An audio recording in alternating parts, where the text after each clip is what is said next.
Chaque année, des milliers de cargos sillonnent les mers pour affréter des marchandises à travers le monde. Cette activité entraîne une pollution maritime énorme et une dépendance au pétrole. Récemment, une compagnie de transport maritime a remis au goût du jour le transport de marchandises à la voile. ICO. Santillano.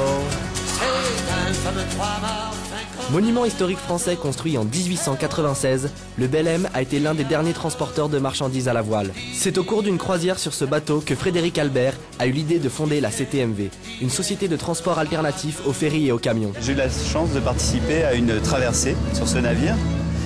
Et en rencontrant le commandant qui est devenu mon futur associé, on s'est dit, pour faire quelque chose pour la planète, il faut employer des moyens de transport propres. C'était l'évidence la plus totale. Et donc d'utiliser les bateaux et des voiliers en l'occurrence pour ce genre de transport m'est apparu comme une sorte d'eureka. En quoi la compagnie de transport maritime à la voile est écologique ? C'est écologique, Émilie, parce qu'un voilier, lorsqu'il navigue à la voile, n'émet pas de gaz carbonique dans l'atmosphère, puisque par essence, il utilise la puissance des vents pour avancer.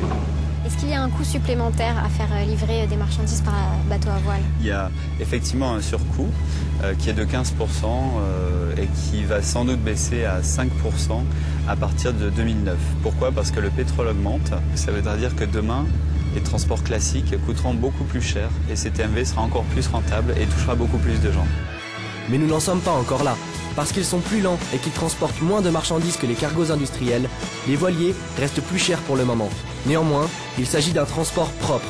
Et le transport propre, c'est le choix qu'a fait Michel Escande, producteur viticole du Languedoc, pour l'acheminement de ses bouteilles de vin. Aujourd'hui, nous travaillons d'une façon respectueuse de l'environnement. Et donc, en résonance avec notre travail de viticulteur, on s'est inscrit sur cette démarche de transport maritime à la voile. Il faut amener sur la péniche de Sam, la tourmente. Et également, il faut mettre les petits stickers transport maritime à la voile. Le vin est acheminé par péniche sur le canal du Midi en direction de Bordeaux, où il sera ensuite transporté en voilier vers son pays d'exportation. Cette initiative de Neil et Émilie sera-t-elle retenue dans le panorama final ?